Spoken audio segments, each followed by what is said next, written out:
Panigurado ako masarap na naman nga ang tulog ng mga higa dito dahil napakalinis na ulit ang kanilang kwarto. Dahil sumakses tayo sa ating paglilinis, ayan, bibigyan ko kayo ng translation, charis lang. Sana nga ganun lang kadali ang paglilinis, no, yung ihahagis-hagis mo lang, charis. Anyway guys, nung nakaraang linggo pa nga itong video ito, pero ngayon lang talaga ako sinipag mag-edit at mag-voice over. Madalas talaga tinatamad ako mag-edit ng ganito kahabang video. Nakakaubos kasi ng pasensya, lalong-lalo na yung magkakat ka kung saan mo banda ikakat, Diyos ko dahil. So ayun na nga guys, panay atching na nga si Adriel, tapos ako nangangati na nga rin. O diba, kung hindi pa nga mangangati, hindi pa maglilinis, charis lang. Syempre, bago nga tayo magsimula sa ating paglilinis, ayan, tinanggal ko nga muna yung kurtina dahil papalitan ko na nga yun. Pagkatapos, tinanggal ko na nga rin muna yung kama dahil nga papalitan ko din yun ng kanyang sapin ng kama at bibihisan ko din ang kanyang damit. Tuwing magpapalit nga ako ng sapin ng kama, hindi pwedeng hindi ko papalitan yung kanyang cover dahil napakadumi din yun. Mabuti na nga lang talaga nakatagpo ako ng cover ng kama namin dito sa TikTok, kaya yun, napabili na nga rin talaga ako. Yung kanya kasing original guys na cover, napakalumang-luma na rin, tapos nga punit-punit na, kaya yun, tinanggal ko na nga rin yan. At bago ko nga siya bihisan, ayan, binabacuum ko nga muna siya dito sa aking napakaliit na vacuum. Dahil nga napakatagal na nga ng aming kama, 2009 pa nga namin to binili nung kasal namin ni Daddy, kaya yun, napakatagal na rin talaga. Kaya naman pinupugaran na rin talaga siya ng mga alikabok, kaya hindi pwedeng hindi mo siya ibabacuum. At huwag niyong iismulin guys ang aking napakaliit na vacuum dahil gamit na gamit ko talaga yan. Binili ko nga yun guys, yung vacuum na yun para dito sa aming aircon, pero sinubukan ko dito sa aming kama, bay pwede rin pala. Kaya yun, tuwing magpapalit nga ako ng sapin ng aming kama, binabacuum ko nga muna to dahil pwede rin naman siya. Kahit papaano, nakakatanggal nga din ng alikabok. So ito na nga yun guys, yung sinasabi ko sa inyo na na-discover ko nga dito kay TikTok. Etong aking cover ng aking foam dahil maganda rin talaga to guys.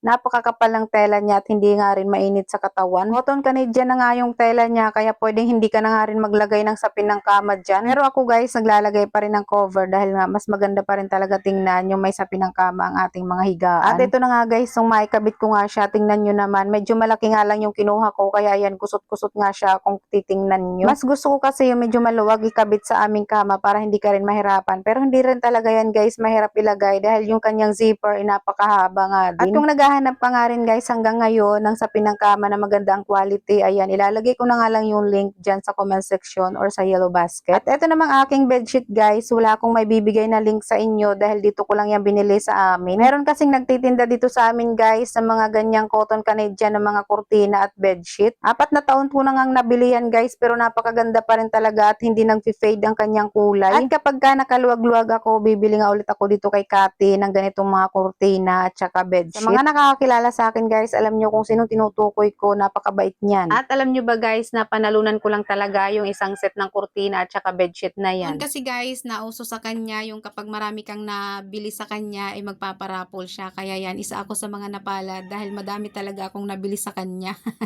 At kung mapapanood mo man to Kati, ayan, napakaganda pa rin talaga ng napanalunan ko sa'yo. Nakita ko nga ulit na mayroon siyang mga nakapost na mga ganito at yan talaga pinag-iipunan ko ulit para makabili ulit. Charis!